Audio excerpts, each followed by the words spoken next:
Diba? Rent to own lang kami, hindi operating. Wow. So, sana all rent to own, binabayaran. Pengi naman taga-bayad dyan. Ako nga po, 7 taon na nagmo-move on, sir.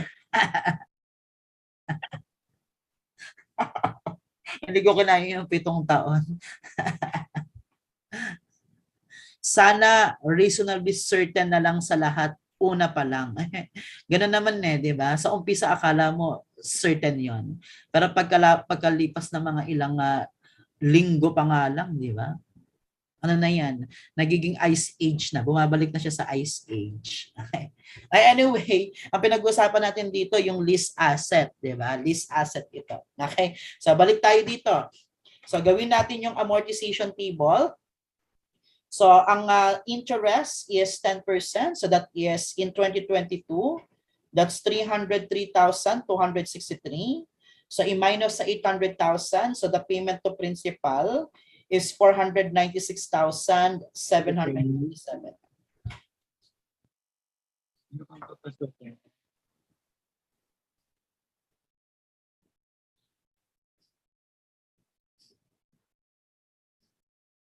Ang dami-dami mga hugot-hugot ngayon. Sana all guaranteed residual value. Pag guaranteed residual value ka, sure na ibabalik ka, di ba? Huwag ka magpaka-guaranteed residual value. So after how many years, sure na ibabalik ka, di ba? Di balik kung babalikan ka pa. Pag nahirapan na siya, alis na siya, magtatago na. At least may ibabalik. Okay. Ang mahalaga, nagpakinabangan kayo for a certain period. Anyway, going back. So, ang ating carrying value in 2022, that's 2,535,892. So, times 10%, that's 253,589. So, payment to principal is 546,411. So, carrying value 2023, 1,989,482 times 10%, that's 198,948. Payment to principal 601,052. So ito yung kailangan natin, carrying value as of the end of 2024, that's 1,388,430. Okay? So, anyway, in 2025, idiretso na natin. Okay? However, on January 1, 2025, ito na, magpapaloko ka na naman. Ay, iba pala yun. At least matagal pa to guys. Kung January 1, 2025 kayo magpapa-lease again. The lessee decided to extend the lease term by another 5 years. So ibig sabihin, from the remaining lease term plus 5 years. So kung initial is 5 years, 3 taon na ang nakalipas plus another 5 years. So we have 7 years, no? So however, the annual rent at the start of the 6th year, so meaning yung extended period lang to, will be 1 million and the new implicit rate is 8%. So ibig sabihin, noong January 1, 2025, nagkaroon ng lease modification. Take note guys, no, ang cash flows mo, yung remaining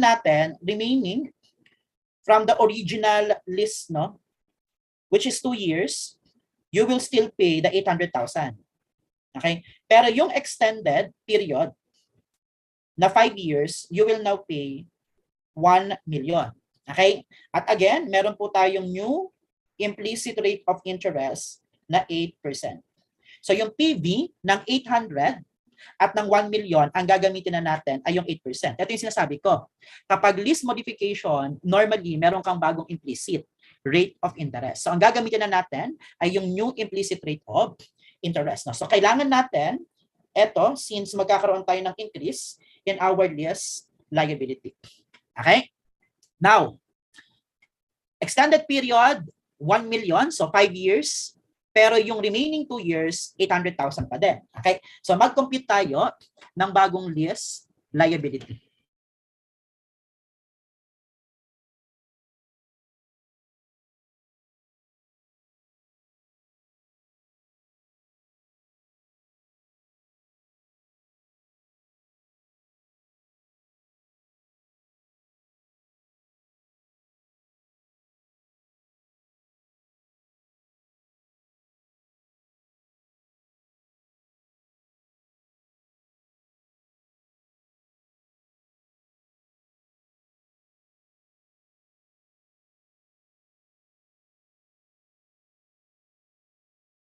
Ayan, may kumuha na naman sa akin. Okay.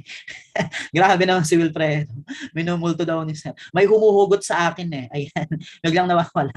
May humuhugot sa akin, biglang nawawala. Okay?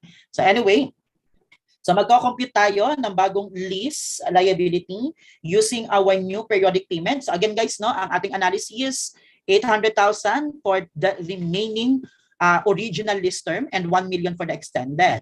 Okay? So alam naman nating babalikan tayo ni Sir kahit umalis yan. O at least no, alam nyo na ako naman, lagi naman akong bumabalik eh. So ewan ko ba kung bakit ganun. Mukha ba akong Leslie? So compute natin no, 800,000 for the remaining 2 years, 8% na ang ating new implicit rate of interest. So bali 800,000 times the PB factor of 8% in 2 periods, ordinary annuity pa rin to ha. So that is 1.78, 3265, 6475. Okay? So that is 2 periods lang ha. 1.08, 2 periods, ordinary annuity. Kaya 1.78, 326475. So kinompute natin ang PB factor ng 8% in 2 years or 2 periods, 1.78326475. So magko-compute tayo ng 7 periods. Ang ating 7 periods ng 8%, this is ordinary annuity pa din kasi ang payment naman natin is at the end of each period. Okay, that's 5.2063.7005. Okay, so bakit ko kinumpute yung 7 years? At bakit ko kinumpute yung 2 years? Kasi pagdating natin ng 6th year hanggang 10th year, 6, 7, 8, 9, 10, yung extended period, ang babayaran na ay 1 million.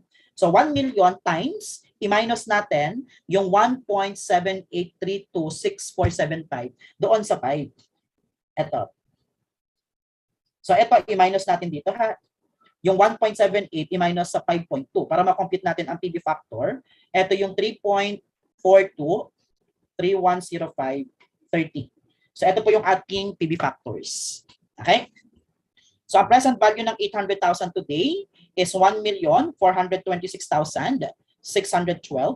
Ang present value ng 1 million today ay 3,423,105. So therefore, ito po yung total present value ng ating new lease liability. So again, so this will be the total present value of our new lease liability. So that is 4,849,717. Okay. So masasagot natin yung question number 1. Okay. So yung question number 1 is asking for the carrying value of our lease liability on January 1, 2025. Ito yan na, 4,849,717. So therefore, letter dog ang ating answer para sa question number 1. So gawan natin ng amortization table. Gawan natin ng amortization table starting 2025. No? So this is date, sana all my date, January 1, 2025. So ang payment natin is still 800,000 to ha. Then the interest is now based on the new implicit of 8% and the payment to principal carrying value. So that's 4,849,717. Okay. So this is December 31, 2025. Guys, 800,000 pa rin yan ha. So in 2025 and in 2026, that is still 800,000. So starting 2027, doon ka magkakaroon ng 1 million payment. Okay? So that is, ang ating interest is 412,023 based on the 8%. That is, payment to principal is 387,000. 977. So carrying value, end of 2025, that's 4,437,694. So ang hinahanap natin sa question number 2 is the interest in 2025. That is 412,000. Sorry, baliktad pala ako. 387,000. Baliktad yung aking ano.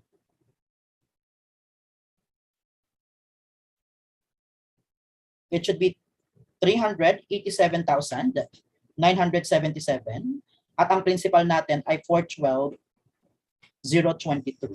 Okay? So therefore, ang ating interest ay 387,977.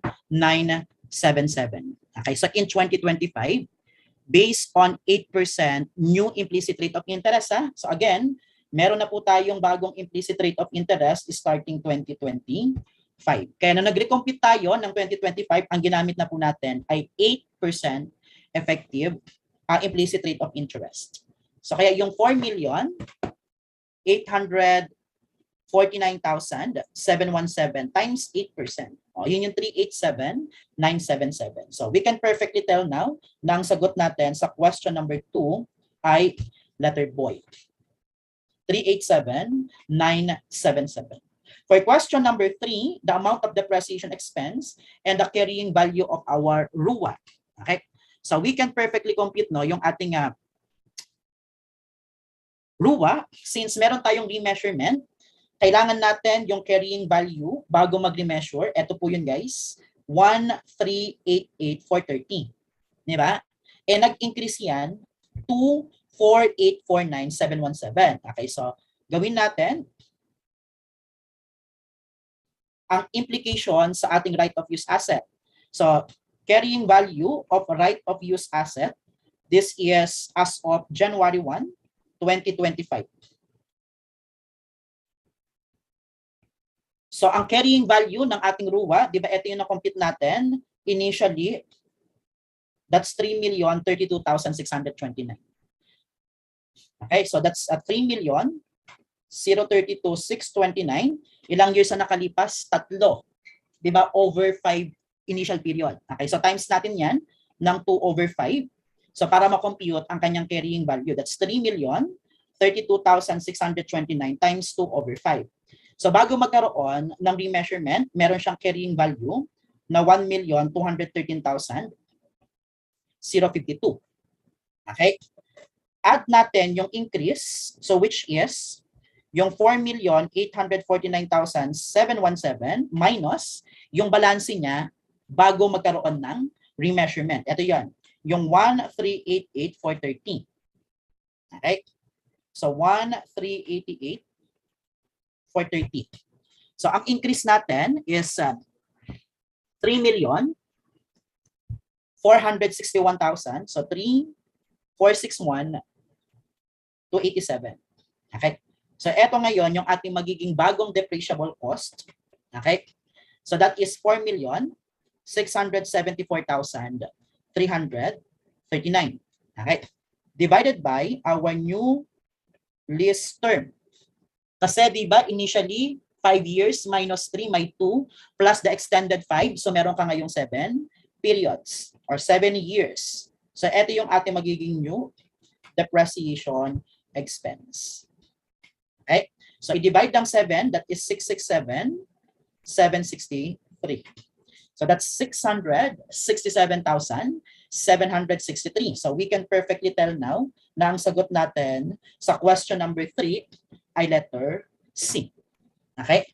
So from our new depreciable cost, ito na-compute natin, yung 4,674,000. So mako-compute naman natin yung ating carrying value, that's 4,674,339 minus the new depreciation expense of 667,763. So ito po ang carrying value natin ng 2025.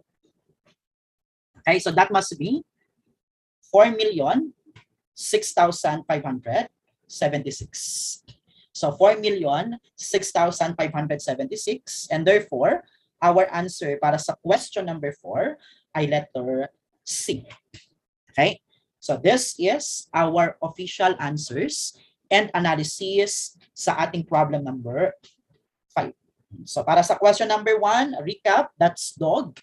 Question number 2, that is boy. Question number 3, that is cat. And question number 4, that is cat. Ayan ha, so that is a remeasurement. So kailangan lang natin magkaroon ng recomputation of the balance of the lease liability as of the date of remeasurement. Adjustments are made in our lease liability and the right of use asset. Again, since your RUA is affected, apektado din yung ating depreciation expense. Okay? So that is problem number 5. So again, no, yung problem number 6, given na yung answer dyan, the analysis, computation, and journal entries required, andyan na din. Okay, so that is variable lease consideration. Okay? So that is our lessee accounting. Okay. So let us proceed with our lessor accounting. So ito naman, point of view ni lessor. So kung si lessee at inception of the lease ay nag-recognize ng lease liability and right of use asset, si lessor naman dalawa din, no? Yung kanyang lease liability, yung kanyang lease receivable and the unearned interest income. So while the lessor will recognize the lease as a finance lease if one of the following criteria were satisfied. Una, may may transfer of title. Pangalawa, a bargain purchase option. Pangatlo, the lease term is major part of the economic life of the lease asset. So yung 75% rule that was adopted from the US GAAP. Okay? So kung gagamitin ng company, naka-disclose sa notes to financial statement, yung 75% rule. Number 4, the present value of lease payment is substantially equals to the fair value of lease asset. Again, yung 90% rule is adopted from the US GAAP. Okay? Ngayon, in case that the problem is silent, no? Yung number 4, ginagamit natin yan. The assumption that the present value of our of the lease payment is equals to the fair value of the lease asset. Okay? Kaya nag-100% yun. So kung ano yung binigay na fair value, wala kang way to compute for your present value of the periodic payment or amount to be received, then equivalent sila, parehas sila. Okay? And number 5, the asset is specialized in nature, so that the lessee can use it without without any major modification. So kaya it is considered as a finance lease. Okay? So again, no, if one of the criteria were satisfied, so that is a finance lease kay lessor. So where the lessor will recognize the net investment, no? So ang tawag ni lessor doon sa difference ng ating gross investment and the UII is the net investment. UII is the unearned interest income. So it's either you compute your net investment, gross minus net equals UII, or gross minus UII equals net investment. But definitely, most of the time, your gross investment discounted at the implicit rate of interest is your net investment in the lease. Okay? Ngayon, ano yung mga considerations natin kapag kay lessor? Okay? The gross investment will be the sum of the lease payments receivable by lessor under the finance lease and any unguaranteed residual value according to the lessor, accruing to the lessor. Again, no? So baka hanapin nyo, sir, asan po yung guaranteed? Yung guaranteed kasama na sa number 1 yan. Kasi yung lease payments receivable by the lessor under finance lease, yan yung ating periodic payment, guaranteed residual value, the certain purchase option, diba? So yun mga yon. Ngayon, as I told you kanina, if you can still remember, point of view ni lessor, it doesn't matter whether the residual value is guaranteed or unguaranteed, di ba? Kasi at the end of the day, meron marireceive si lessor. Ibabalik yung asset kay lessor, di ba? So hindi nga lang niya alam kung si lessee ba yon or another party. One thing is for sure, may babalik sa kanya. So therefore, meron pa rin siyang receivable. Kaya point of view ni lessor, it doesn't matter whether the residual value is guaranteed or unguaranteed. Laging kasama sa kanyang gross receivable. Kung kasama yan sa gross receivable, kasama yan sa i-discount and therefore kasama sa kanyang net investment. Okay? So kasama pa rin sa kanyang net investment. So ibig sabihin, sir, kung ang residual value is unguaranteed, hindi na parehas ang lease liability at yung net investment. Correct? Okay? So hindi na balanse. Okay? So, in that case, kung hindi balanse ang lease liability at yung ating net investment, hindi rin parehas ang interest income at interest expense. Okay? So, ayan ha. So, that's one of the difference ng ating lease liability and net investment, no? The unguaranteed residual value. Kasi si lessor, meron pa rin marireceive, no? Ibabalik pa rin sa kanya. Ibang party nga lang. Okay? Now, IDC. In case that the lessor paid for the initial direct cost, so ano naman mangyayari? It will be added to the net investment. Okay? O di ba kapag si lessee ang nagbabayad, added sa kanyang RUA. Sa RUA ina-add, di ba? O kapag si lessor ang nagbayad, sa net investment.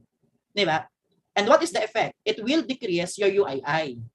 Di ba? Nababawasan ng UII. So kapag initial direct cost, it should be included in the initial measurement of your net investment, and it will reduce the amount of income recognized over the lease term. Pag inentradahan mo ang initial direct cost, lessor, you debit unearned interest income and credit ka ng cash. Kaya mababawasan, di ba? Yung iyong interest to be recognized as income over the lease term. So ibig sabihin, hindi na naman babalanse ang lease liability at ang net investment kasi nagdagdag si lessor. So hindi na naman equals ang ating interest expense and interest income. Okay? So again ha, so this will be the effect of the initial direct cost at paid by the lessor. Kung ang nagbayad si lessee, walang problema, di ba? Kasi RUA naman ang effect ng kay lessee eh. Pero kay lessor, nasa net investment. Okay?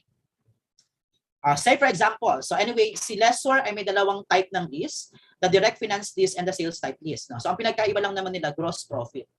So kapag direct finance lease, so you will recognize the lease receivable. Okay, pag lease receivable, again guys, ang tinanong, that is your net lease receivable. Ibig sabihin, tanggal na yung ating unearned interest income. Okay? So on January 1, Trulalo Company leased a building with useful life of 8 years from Correct.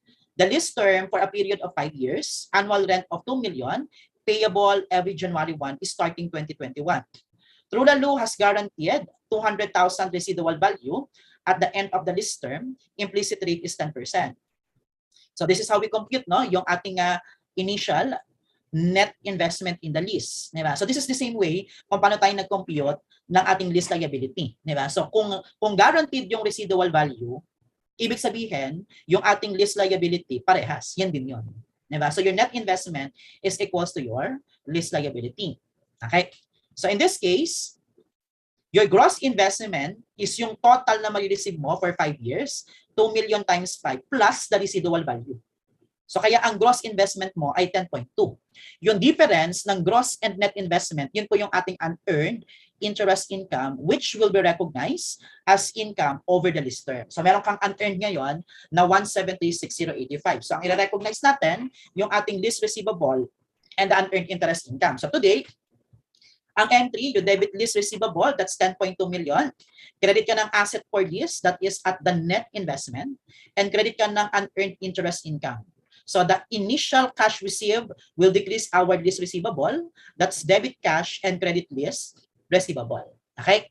So kung i-compare natin yan sa balance ng lease liability, paparehas. Diba? So pag tinanong magkano ang lease receivable mo at inception of the lease, diba? Parehas yan. That as 6,463,915. Because the initial payment of 2 million is applicable all to principal. So parehas yung amortization table natin. Diba? Parehas kasi yan ng ating problem kanina sa lessee accounting, except that naka-point of view of lessor na tayo. Kaya parehas yung ating amortization table. So mag-e-entry at the end of the reporting period, recognizing the unearned, the earned portion of the interest. So babawasan ang unearned. Okay? So you debit unearned interest income and credit interest income. Okay? So your net lease receivable at the end of the year, so will be reported. So ganun pa din, that's 7,110,307. Okay? So 7,110,307.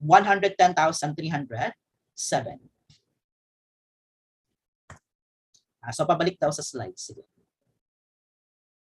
Ayan. So ito yung ating entry at inception of the lease. Okay? So by the end of the reporting period, magkakaroon tayo ng entry to recognize the interest income. Okay? And then, we report our net investment or the lease receivable. Ito din yun, di ba? Kung natatandaan nyo pa rin yung ating figure kanina, that's 7,110,307. Parehas yan sa ating lease liability. Kasi, guaranteed naman yung residual value at wala namang IDC. Okay? So the other list of the lessor is the sales type lease. Ang difference nila is the recognition of the gross profit. Okay, so mag-recognize si lessor ng gross profit. So pag sales type lease, the lessor makes use of the lease to sell the asset. Diba? So kung walang pambili, outrightly, yung customer, edi i-lease mo. Diba?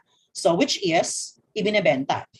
In this case, the very difference of sales type lease is the recognition of the gross profit. No? Ang term ng standard na ginamit doon is the selling profit or loss. Okay? So gross profit is computed as the difference of sales and the cost of sales. Diba? So your sales is the revenue. Take note, the fair value of the underlying asset, or if lower, the present value of the lease payment accruing to the lessor, discounted using the implicit, not the market, no? Sorry, it should be the implicit rate of interest. Okay? So that is the sales. Okay? Your cost of sales is the cost of your asset less any present value of the unguaranteed residual value. So ibig sabihin, tingnan nyo guys, yung number 1, yun yung sales mo. Yung number 2, yun yung cost of sales mo. Kung unguaranteed yung residual value, di ba hindi mo yan sinasama sa present value, sa computation ng net investment mo? Diba? So yun. So therefore, if the residual value is unguaranteed, your sales will be decreased equivalent to the present value of the unguaranteed residual value. Your cost of sales is also decreased by the amount of the present value of the unguaranteed residual value. So kung mapapansin nyo, kung magkano ang lease liability ni lessee, yun yung sales mo. Diba? Yun yung sales mo. Okay? Kung naging unguaranteed yung residual value, hindi yun kasama sa lease liability ni lessee. Diba? So hindi mo rin yun isasama sa iyong net sa computation ng iyong sales. Diba? And therefore, your cost of sales is adjusted. Babawasan mo yan ng present value ng unguaranteed residual value. So kung nabawasan ng sales, nabawasan ng cost of sales, ang iyong gross profit ay hindi naapektuhan. Diba? So therefore, your gross profit, which is the selling profit or loss, that's a term used by the standard, is not affected whether your residual value is guaranteed or not. Kaya lang may madadagdag no? Mag-debit ka ng magke-credit ka ngayon ng mag-debit ka ng cost of sales at magke-credit ka ng, of course, meron kang sales at saka yung inventory, di ba? So, yan yung difference, no? You are required to recognize the gross profit or loss at the inception of the lease. No? So, after nun, parehas na. The amortization table and the recognition of interest income will be the same. Okay? So, say for example, okay, so same problem except that gagawin natin siyang sales type lease. Nagkaroon siya ng cost na 7.5 million. Okay? So, take note that in this case, yung ating residual value is unguaranteed. Okay? Another party not related to True Lalo has guaranteed 200,000 residual value. Unguaranteed siya, di ba? Pero point of view ni lessee, parehas ang computation natin ng gross investment, net investment, and the unearned interest income. So hindi nagbago ang computation natin ng net investment, ng gross investment, at ng unearned interest income. Bakit? Kasi nga, walang pakialam si lessor sa iyong nararamdaman. Ay, iba pala yun, sorry. Walang pakialam si lessor whether the residual value is guaranteed or unguaranteed. Di ba? So as long as may ibabalik sa akin, kasama yan sa marireceive ko, kasama sa gross, kasama sa net investment. Okay? But this time, meron kang 7.5 na cost ng asset. Since yung unguaranteed residual value, ito po yung present value ng unguaranteed residual value, di ba? So kung titingnan natin, ang lease liability ni lessee, ito lang. So dapat ito lang ang maging sales mo. While yung 7.5 million na cost, mababawasan yan ng 124, 184, di ba? Kung guaranteed yung residual value, ito sana yung sales mo eh. Di ba? Ito dapat yung sales mo kung guaranteed. Eh, unguaranteed. O, di bawasan mo ng 124, 184, ito na lang. Tapos yung ating 7.5, unguaranteed, mababawasan niya ng 124, 184. So to compute, for our selling profit or loss or the gross profit, your sales, yun na lang, yung 8,339,731 less the cost of sales. Diba? So that is 963,915. Ngayon, again, sabi ko kanina, it doesn't matter kung yung ating residual value is guaranteed or unguaranteed, your gross profit is the same. Kasi kung guaranteed yan, ang sales mo, ito sana, 8,463,915, pero wala kang ibabawas sa 7.5 na 124, di ba? So your cost of sales remains 7.5 million. So kaya ang gross profit mo 963,915 pa din. Okay, kaya pag gross profit not affected ng ating guaranteed or unguaranteed residual value. Okay? So at the inception of the lease, this will be our journal entry. Okay? You debit the lease receivable, yan pa din yan, yung 10.2 million. Okay? You debit cost of sales as adjusted, nabawas na yung 184,124. Okay? 124,184. So 737,5816. Ang sales mo 8,339,731. So since ibinebenta mo siya, inventaryo mo siya, di ba? Yung 7.5 million and your unearned interest income remains the same. So for the initial cash received na 2 million, you debit cash and credit lease receivable. Sir, how to determine if direct finance lease or sales type lease? Again, sales type lease siya kasi ginagamit yan ni lessor to sell the asset.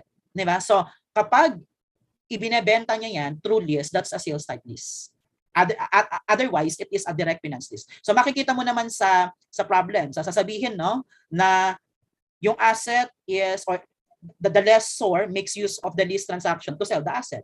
O kaya naman bibigyan ka ng cost, di ba? Cost. So the cost of the asset to the lessor is 7.5 million, di ba? And the selling price is, di ba? So pag hindi binigay yung selling price, that's equivalent fair value, we presume that the present value of the lease payments no accruing to the lessor is the fair value. So kung parehas given, yung mas mababa. Okay? So makikita naman yung sa problem, no? So there will be indicators that this is a sales type lease.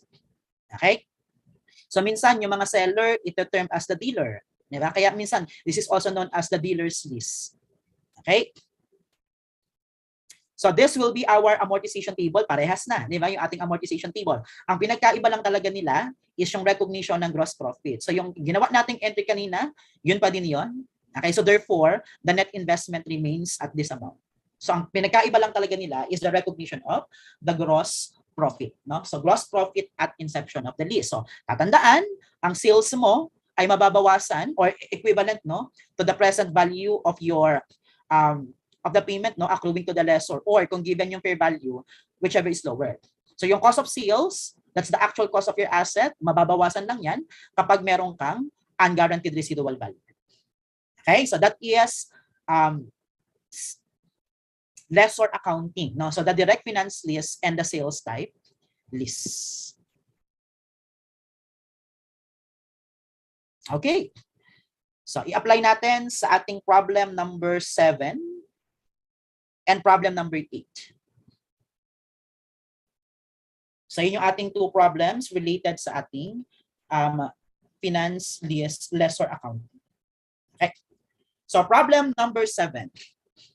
On January 1, 2022, the Jesus Corporation, the lessor, entered into a 10-year lease of equipment to Connie, the lessee. The building has estimated useful life of 20 years. Lease payments are 380,000 per year, all payable at the beginning of each year. Right. The fair value of the lease asset on this date is 3,076,322. The late implicit is 6%. De Jesus paid 62,598 of direct cost. So si De Jesus ang lessor, so i-add natin yan sa net investment. Interest effective after the initial direct cost is 5.5. Connie guaranteed residual value of 2 million. So pakibago sa handout nyo, no, nakalagay ata dyan is De Jesus ang nag-guarantee. It should be the lessee. Okay? So Connie guaranteed a residual value of 200,000. Although given yung fair value ng ating asset, no, so just to compare, normally that's also the fair value of our asset there.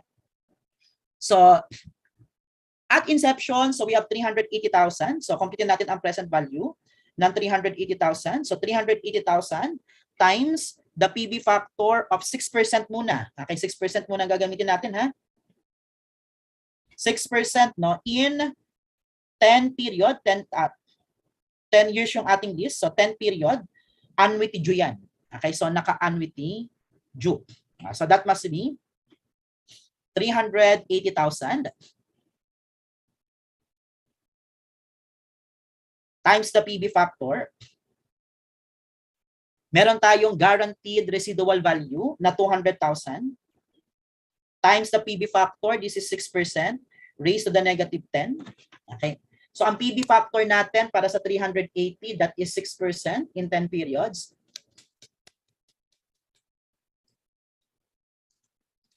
$7.801692. 7.801692. So times 380. So ito yung 2,964,643. At ang present value ng ating 200,000 guaranteed residual value, 6% 10 periods,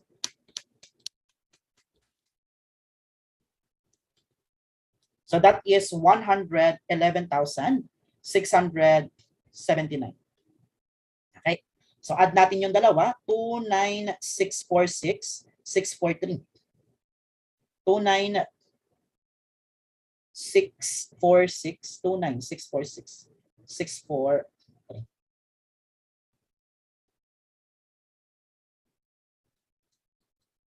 So ito yung 3 million. Total present value, no? So kung lease liability, ito yung present value ng lease liability. Ito rin yung ating net investment. That's 3,076,322. So which is also yun yung ating fair value, di ba? So parehas yung fair value. But however, meron pong binigay na initial direct cost. So after the initial direct cost, ang ating magiging new effective interest is 5.5. So IDC paid by the lessor, that is 62,598.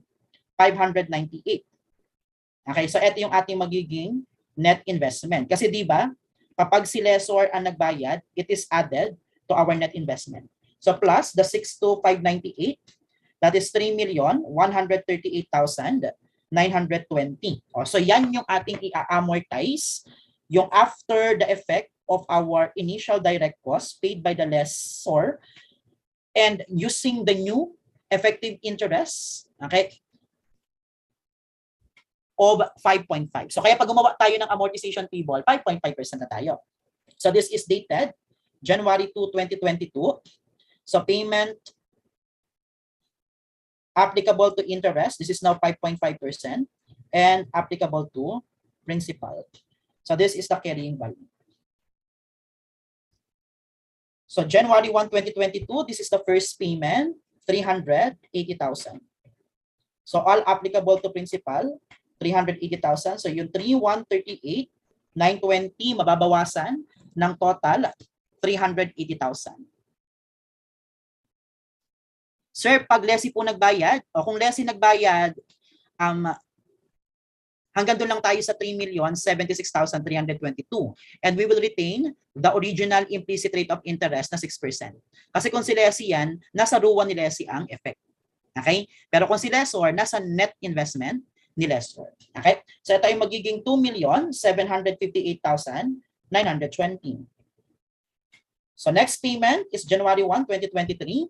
Pero mag-a-accrue tayo ng interest using the 5.5%.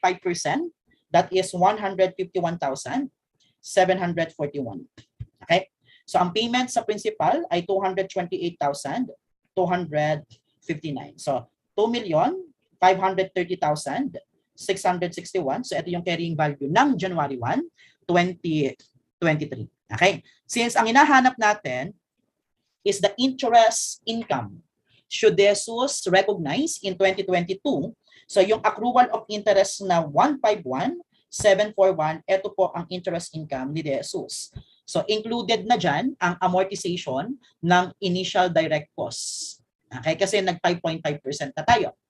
Ang balanse ng ating lease receivable, o if you still remember guys, ang shortcut natin yan, i-add natin tong dalawa. Diba? So pag in-add natin yung dalawa, ito ang magiging balanse ng ating lease liability, which is in this case, diba? Ito is lease receivable. Okay, so that's 2,530,661 plus 380. Okay? So this is 2,910,661. So ang ating answer sa question number 2 ay letter boy. 2,910,661. Sir, pwede po malaman yung long cut ng 291 or yung long method pala, long cut. So that is your initial na 3 million. Ito yung long cut niya. Okay. That's 3,138,920. Nagbayad ng 380,000 plus 151,741. Para ka lang nag-compute ng dislayab. 3,138,920 minus 380 plus 151,741. So ito yung 2,910,661. Parehas yun, no? Para ka lang nag-compute ng dislayab. Sa inyong ating problem number 7. Okay?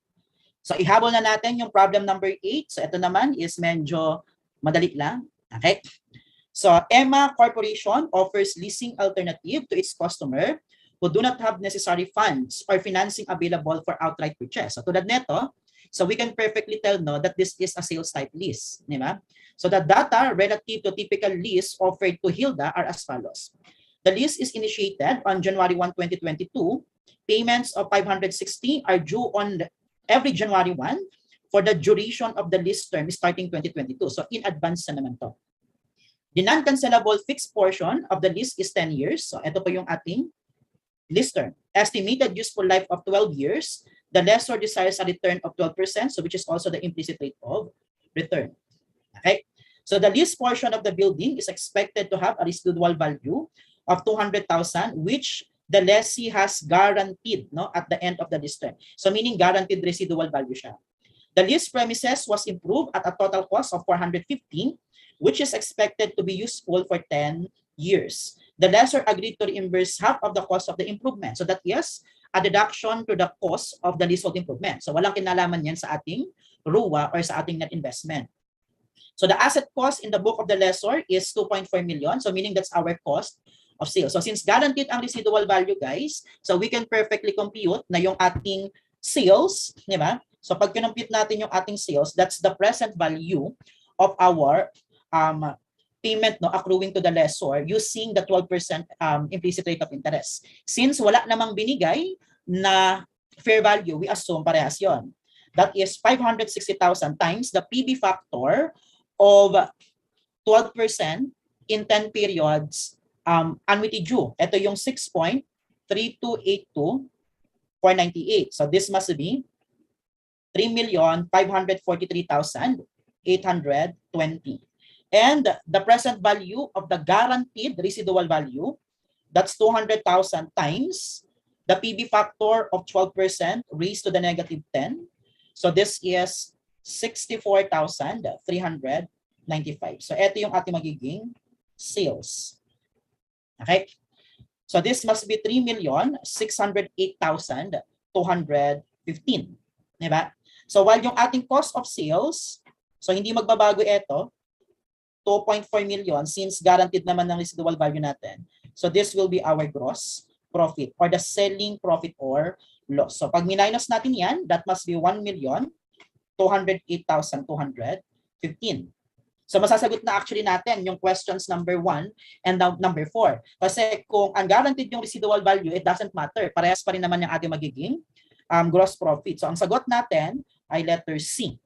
No? So question number 1 and question number 4. Parehas yan. Parehas letter C. Kasi yung question number 4, assuming that the residual value is unguaranteed, how much gross profit should Emma recognize? So parehas, no? Parehas yung ating magiging gross profit. So anyway, ito yung ating i-amortize. That's 3,608,215. So gawin natin yung amortization table. This is dated January 1, 2022. So yung total payment natin is 560,000. Applicable to interest na 12%. And then difference is to principal carrying value.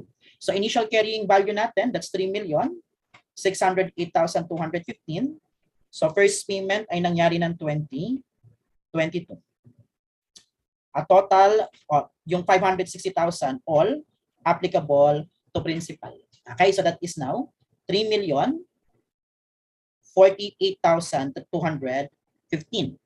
Okay? So, another payment of 516. So, times 12%, ang interest natin ay 365,786. So, ang payment to principal ay 194,214. So, new carrying value, that's 2,854,000. So 560 bayad in 2024, accrual of interest, that's 342,480, 12%.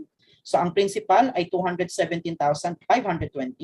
So this must be 2,636,480. So masasagot na natin yung question number 2 and number 3. Ang question number 2, the amount of interest income in 2022. So ito yung i-accrue natin na 365,786.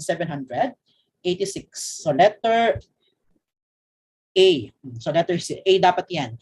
365,786. Okay? And for question number 3, the balance of the lease receivable as of 2022.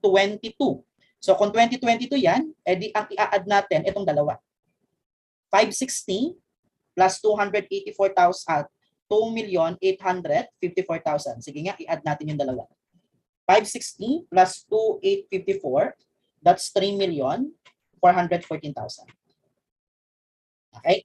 So therefore, ang sagot natin ay letter boy para sa ating question number 3. Okay? So these are our official answers and analysis para sa ating problem number 8. Okay? So again, recap sa question number 1, that is letter C.